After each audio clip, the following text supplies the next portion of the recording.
この漢字を見てみよう。日本語がわかれば、この漢字の形と売るという意味に慣れているかもしれない。従来の漢字の教え方で、こいつは売るの漢字だ。覚えておけ。と、そのままに学生に覚えさせる。でも、全く慣れていない学生が漢字というのはこの風に見えてしまう。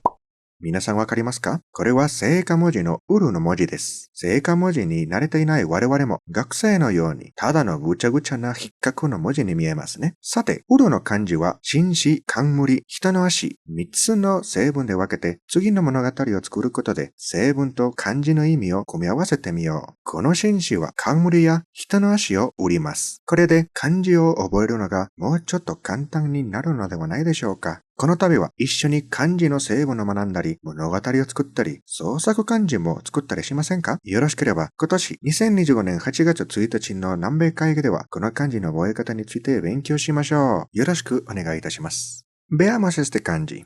En japonés, tal vez estemos acostumbrados a que tenga esta forma y que signifique vender. La manera tradicional de enseñar kanji obliga a los estudiantes a memorizar su forma y su significado por repetición. Sin embargo, a ojos del estudiante que no está familiarizado con este sistema de escritura, el kanji se ve así. ¿Sabes qué es esto? Este es el carácter vender en escritura tangut. Nosotros que no sabemos tangut, tal vez ahora veamos este carácter tal y como un estudiante de japonés ve al kanji. Si descomponemos el kanji vender, caballero, corona y piernas humanas, y creamos la siguiente historia que junta estos tres componentes junto al significado del kanji.